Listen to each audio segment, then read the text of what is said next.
Cliff house എന്നും വിവാദ കേന്ദ്രമായിരുന്നു. അതിന് കാരണം നമ്മുടെ മുഖ്യമന്ത്രിമാർ EMS മുതൽ ഇങ്ങോട്ട് കേരളത്തിൻ്റെ മുഖ്യമന്ത്രിമാരെല്ലാം താമസിച്ചിരുന്നത് ക്ലിഫ് ഹൗസിലായിരുന്നു എന്നുള്ളത് കൊണ്ടാണ്. ക്ലിഫ് ഹൗസിനെ പറ്റിയിട്ടുള്ള നർമ്മങ്ങൾ, വിവാദങ്ങൾ, അവിടെ നടന്ന സംഭവങ്ങളുടെ കഥകൾ, ഇതെല്ലാം തന്നെ വലിയ രസകരമായ സംഭവങ്ങളാണ് എന്നുള്ളതാണ്. അതിലേറ്റവും പ്രധാനപ്പെട്ട കാര്യം, ക്ലിഫ് ഹൗസിൽ ഒരു സ്വിമ്മിംഗ് പൂളുണ്ട്. ചൂടുവെള്ളം നിറച്ച ഒരു സ്വിമ്മിംഗ് പൂൾ. ആ സ്വിമ്മിംഗ് പൂളിൽ കരുണാകരൻ്റെ നടുവേദനയായതുകൊണ്ട് കുളിക്കാനായിരുന്നു പണിതത് എന്നാണ് പറയപ്പെട്ടിരുന്നത്. ഇതെല്ലാം ഈ പറയുന്ന അരമന രഹസ്യങ്ങളായിട്ടും അവിടുത്തെ കഥകളായിട്ടും എല്ലാം തന്നെ പറഞ്ഞു കേട്ട് വന്ന കാര്യങ്ങളാണ് എന്നുള്ളതാണ്. ഏതായാലും കരുണാകരന് അവിടെ ഒരു സ്വിമ്മിംഗ് പൂള് ചൂടുവെള്ളത്തിൽ നീന്തി കുളിക്കാൻ വേണ്ടിയിട്ട് ഡോക്ടറുടെ നിർദ്ദേശപ്രകാരം നിർമ്മിച്ചു എന്നാണ് പറയുന്നത്. അതിനുശേഷം എന്ത് സംഭവിച്ചു എന്ന് കഴിഞ്ഞാൽ, കരുണാകരൻ പടിയിറങ്ങിപ്പോയി. പിന്നീട് പടി കയറി വന്നത് EK നയനാരാണ്. അപ്പോൾ EK നയനാരോട് മാധ്യമപ്രവർത്തകർ ചോദിച്ചു, അങ്ങ് ആ ചൂടുവെള്ളം നിറച്ച സ്വിമ്മിംഗ് പൂളിൽ കുളിക്കുമോ എന്ന് ചോദിച്ചു. അപ്പോൾ പറഞ്ഞു, അത് വേണമെങ്കിൽ കരുണാകരന് തന്നെ വന്ന് കുളിക്കാം, ഇല്ലെങ്കിൽ ഞാൻ എൻ്റെ പട്ടിയെ കുളിപ്പിക്കും എന്നാണ് EK നയനാർ അന്ന് പറഞ്ഞത് എന്നാണ് പറയപ്പെടുന്ന കഥകൾ. ഏതായാലും ക്ലിഫ് ഹൗസിൻ്റെ കഥ അവിടെ തീർന്നില്ല, പിന്നെയും തുടങ്ങിയതാണ് അതിൻ്റെ കഥ. ശരിക്കും ക്ലിഫ് ഹൗസിൻ്റെ കഥ തുടങ്ങുന്നത് വളരെ മുൻപാണ്. അതായത് ദേവസ്വം ബോർഡിൻ്റെ ആസ്ഥാനം നന്തങ്കോട് സ്ഥാപിക്കപ്പെട്ടതിന് ശേഷം ദിവാൻ പേഷ്കാരുടെ ഈ പറയുന്ന താമസിക്കാൻ വേണ്ടിയിട്ടുള്ളൊരു മന്ദിരമായിട്ടാണ് ഈ 5 മന്ത്രിമന്ദിരങ്ങൾക്ക് അത് അടക്കം ചേർന്നിരിക്കുന്ന ക്ലിഫ് ഹൗസ് നിർമ്മിക്കപ്പെടുന്നത് എന്നുള്ളതാണ്. അതിൽ ഏതാണ്ട് 4 വരാന്തകളും 7ഓളം മുറികളുമൊക്കെ ഉണ്ട്. വളരെ വിശാലമായ ഒരു കൊട്ടാര സമാനമായിട്ടുള്ള ഒരു നിർമ്മിതിയാണത് എന്നുള്ളതാണ്.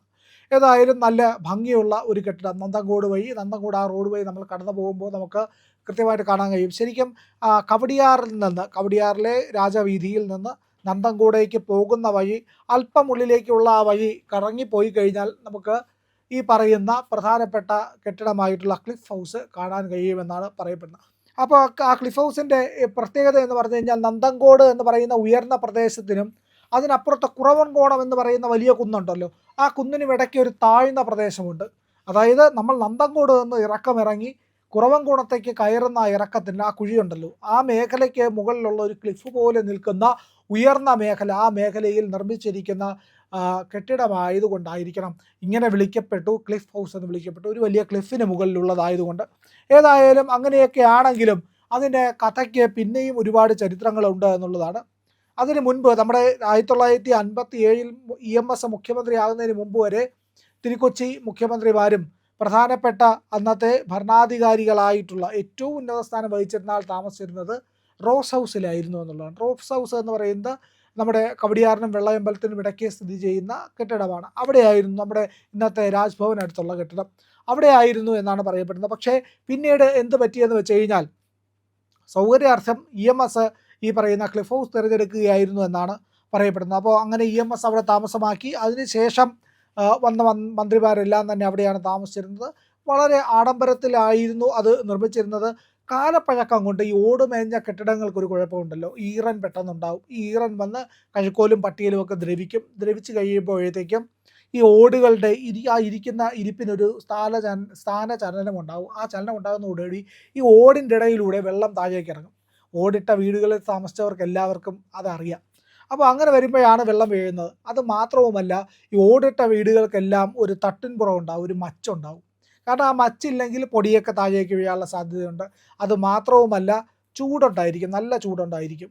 കാരണം ഈ പറയുന്ന ഓടിൻ്റെ പകൽ സമയത്തെ ചൂട് താഴേക്ക് വരാനുള്ള സാധ്യത. പിന്നെ ഒരു സ്റ്റോറേജ് സ്പേസ് ആയിട്ടും ഈ പറയുന്ന തട്ടുംപുറത്തെ കണ്ടാണ് പണ്ടത്തെ വീടുകളിലെല്ലാം തന്നെ. പോരാത്തതിന് പണ്ടത്തെ ആചാരപ്രകാരമാണെങ്കിൽ മച്ചിലൊരു ഭഗവതിയും വിളക്കുമൊക്കെ അതിന് മുകളിലുണ്ടായിരിക്കും. വീടിൻ്റെ മുകളിൽ ഭഗവതിയെ കുടിയിരുത്തുന്ന പതിവും ഉണ്ടായിരുന്നു. ഏതായാലും അതിൻ്റെയൊക്കെ ഒരു പാരമ്പര്യത്തിൽ തന്നെ നമ്മുടെ ക്ലിഫ് ഹൗസിലും ഒരു തട്ടുംപുറമുണ്ട്. ഈ തട്ടുംപുറമായിരുന്നു പിണറായി വിജയനെ ഉറക്കക്കെടുത്തിക്കൊണ്ടിരുന്നത്. അവിടെ 2-3 മരപ്പട്ടികൾ വന്ന് താമസമാക്കി. ഒന്ന് ആലോചിച്ച് നോക്കണം, 10,000 സ്ക്വയർ ഫീറ്റുള്ള ഒരു വലിയ കെട്ടിടമാണ്. അതിൻ്റെ മച്ചെന്ന് പറയുമ്പോഴത്തേക്കും അത്ര ചെറുതാവില്ല. ആ തട്ടുംപുറത്താകെ ഈ പെരിച്ചായിയല്ല, ഈ പറയുന്ന മരപ്പട്ടികൾ ഓടി കളിക്കാൻ തുടങ്ങി. അത് അവിടെ കുട്ടിയിട്ട് പെരുകാൻ തുടങ്ങി. സ്വാഭാവികമായിട്ട് അവർക്കൊരു സുരക്ഷിത താവളമാണ്. മരങ്ങളിൽ നിന്ന് നേരെ ഓടിലേക്ക് ഇറങ്ങാം, ഓടിൽ നിന്ന് മച്ചിലേക്ക് ഇറങ്ങാം. അങ്ങനെ മരപ്പട്ടിയുടെ ആവാസ കേന്ദ്രമായി മാറി. അതുകൊണ്ടാണ് പിണറായി വിജയൻ പിൽക്കാലത്ത് പ്രസംഗിച്ചപ്പോൾ പറഞ്ഞത്, ഒരു ഗ്ലാസ് വെള്ളം ബെഡ്റൂമിൽ തുറന്നു വയ്ക്കാൻ കഴിയില്ല, മരപ്പട്ടിയുടെ മൂത്രം വീഴുമെന്നുള്ളത്. ഏതായാലും അങ്ങനെയൊക്കെ വലിയ പ്രശ്നങ്ങളുണ്ടായ ഈ പറയുന്ന ക്ലിഫ് ഹൗസ് 72 ലക്ഷം രൂപയ്ക്ക് നവീകരിക്കാനായിട്ട് പിണറായി വിജയൻ തീരുമാനിച്ചു. പൊതുമരാമത്ത് വകുപ്പ് അത് അനുവദിക്കുകയും ചെയ്തു. ഏതായാലും പിണറായി വിജയൻ പിന്നീട് ഒഴിയുന്നതിന് മുൻപ് തന്നെ ക്ലിഫ് ഹൗസ് കേന്ദ്രീകരിച്ച് ഒരുപാട് വിവാദങ്ങളുണ്ടായി. സ്വർണ്ണക്കടത്തുമായിട്ട് ബന്ധപ്പെട്ടുള്ള വിവാദങ്ങളുണ്ടായി, സ്വപ്ന സുരേഷുമായിട്ട് ബന്ധപ്പെട്ടുള്ള വിവാദങ്ങളുണ്ടായി. അന്ന് ഈ പറയുന്ന സ്വപ്ന സുരേഷ് മുഖ്യമന്ത്രിയെ ക്ലിഫ് ഹൗസിൽ വന്ന് കണ്ടോ എന്നൊരു ചോദ്യമുയർന്നു. അവിടുത്തെ CCTV ദൃശ്യങ്ങൾ പരിശോധിക്കണമെന്ന ആവശ്യമുയരുന്നതിന് മുൻപേ തന്നെ പിണറായി വിജയൻ പറഞ്ഞു, ഇല്ലെങ്കിൽ അവരുടെ ഓഫീസ് പറഞ്ഞു, ഇടിമിന്നലേറ്റ് സെക്രട്ടേറിയറ്റിലെ CCTV അടിച്ചുപോയി, അതോടൊപ്പം തന്നെ ക്ലിഫ് ഹൗസിലെയും അടിച്ചു പോയായിരുന്നു കേട്ടോ എന്ന് പറഞ്ഞു. പിന്നീട് ആ സ്വപ്ന സുരേഷ് എവിടെയൊക്കെ സന്ദർശിച്ചു എന്ന് പറഞ്ഞു വന്നപ്പോൾ ക്ലിഫ് ഹൗസും സന്ദർശിച്ചു എന്ന വാർത്ത വന്നപ്പോൾ ക്ലിഫ് ഹൗസിലെ വിഷയം എവിടെ, അയ്യോ അതൊക്കെ ഇടിമിന്നൽ ഇടിച്ചപ്പോൾ പോയല്ലേ എന്ന് പറഞ്ഞു. അങ്ങനെ ആ വിവാദവും അവിടെ ഉണ്ട് എന്നുള്ളതാണ്. ഏതായാലും ക്ലിഫ് ഹൗസ് അങ്ങനെ ഒരു വിവാദ ക്ലിഫ് ഹൗസായിട്ട് നിലനിൽക്കുകയാണ്. അവിടെ പിണറായി വിജയൻ്റെ നവീകരണ പ്രവർത്തനങ്ങൾ വന്നു. അവിടെ ഒരു ഗോശാല പണിതു. പിണറായി വിജയന് ചായ കുടിക്കാൻ വേണ്ടിയിട്ട് ശുദ്ധമായ പാല് വേണമെന്നുള്ളത് ഗോക്കളും ഗോശാലയും ഒക്കെ പണിതു. പലരും പറയുന്നത് വാസ്തുദോഷം മാറ്റാനും ദൈവദോഷം മാറ്റാനും ഒക്കെ വേണ്ടിയിട്ടായിരുന്നു അവിടെ ഈ പറയുന്ന ഗോശാല പണിതത് എന്നാണ്. പിന്നെ പണ്ട് തൊട്ടേ ബെർലിൻ കുഞ്ഞനന്തൻ അടക്കം പറഞ്ഞിട്ടുള്ള പിണറായി വിജയൻ്റെ ഭയമുണ്ടല്ലോ, പിണറായി വിജയന് വലിയ പേടിയാണ്. അതുകൊണ്ടാണ് ബെർലിൻ കുഞ്ഞനന്തൻ്റെ വീട്ടിൽ ഗ്രില്ല് പണിതത്. പിണറായി വരുമ്പോഴത്തേക്കും പിണറായിക്ക് ഭയമുള്ളത് കൊണ്ട് അകത്തേക്ക് ആരെങ്കിലും ആക്രമിച്ച് കിടക്കുമ്പോൾ അങ്ങനെ ഗ്രില്ലൊക്കെ പണിതു എന്ന് പറഞ്ഞ കഥയൊക്കെ വന്നതാണ്.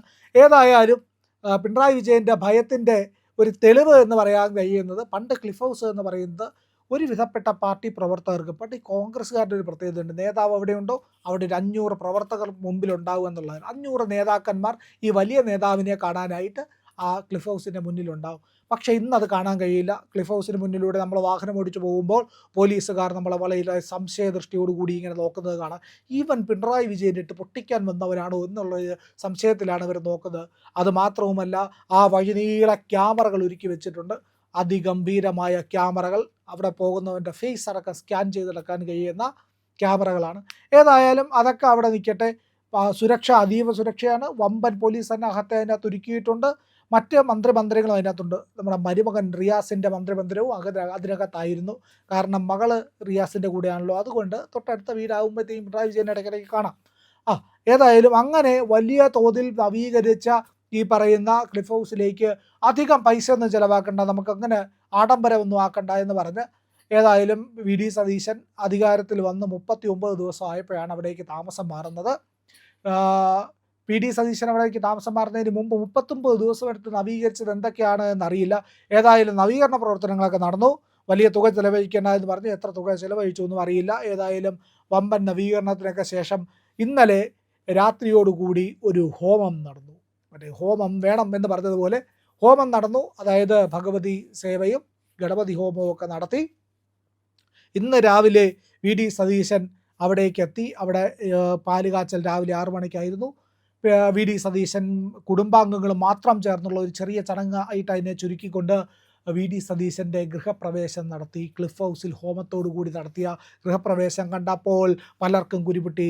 പ്രത്യേകിച്ച് അധികാരത്തിലെത്തിച്ച മുസ്ലിം ലീഗ്, ജമാഅത്തെ ഇസ്ലാമി, സുഡാപ്പികൾ അടക്കം വരുന്ന ഈ പറയുന്ന ഇസ്ലാമിസ്റ്റുകൾക്കുണ്ടല്ലോ, ഓഹോ, ഇവൻ ഞമ്മൻ്റെ ആളായിട്ടിരുന്നിട്ട് ഗണപതി ഹോമവും ഭഗവതി സേവയൊക്കെ നടത്തിയാണോ മുഖ്യമന്ത്രിയുടെ വീട്ടിലേക്ക് വസതിയിലേക്ക് കയറുന്നത്. എന്തായാലും സുഡാപ്പികൾക്ക് കുരുപെട്ടാനുള്ള ഒരു സാധനം VD സതീശൻ ചെയ്തിട്ടുണ്ട്.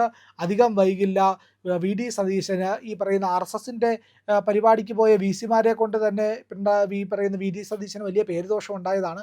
ഏതായാലും ഇപ്പോൾ ഹൈന്ദവാചാര പ്രകാരം ഈ പറയുന്ന പൂജയൊക്കെ നടത്തി അധികാരത്തിൽ കയറിയ VD സതീശൻ നമ്മുടെ DK ശിവകുമാറിൻ്റെ പാതയാണ് പിന്തുടരുന്നത് എന്നാണ് കോൺഗ്രസിനകത്ത് നിന്നുള്ള സംസാരം. ഏതായാലും സുഡാപ്പികളുടെ അടുത്ത ചീത്തവിളി ഉടനെ വരാൻ തയ്യാറായിക്കോ. ഇനിയിപ്പോൾ RSSനെ എന്തെങ്കിലും പറഞ്ഞ് VD സതീശൻ രക്ഷപ്പെടാൻ പറ്റുള്ളൂ. RSSനെ ഹിന്ദുക്കളൊക്കെ എന്തെങ്കിലും ചീത്ത വിളിച്ച് കഴിഞ്ഞാൽ നീ അത് ചെയ്ത് നമ്മൾ പുറത്തിരിക്കുന്നു എന്നവർ ചിലപ്പോൾ പറഞ്ഞേക്കും. ഏതായാലും സുഡാപ്പികൾ വലിയ കരച്ചിലാണ്. നിങ്ങൾ ഞങ്ങളുടെ കൂടെ ഉണ്ട് എന്നതാണ് ഞങ്ങളുടെ വിജയം. ഒപ്പം നിങ്ങൾ കൂടെ ഉണ്ടാവണം, ഒപ്പം സഞ്ചരിക്കണം. ചാനൽ കാണുന്നവർ സബ്സ്ക്രൈബ് ചെയ്യണം ഇന്ന് തന്നെ.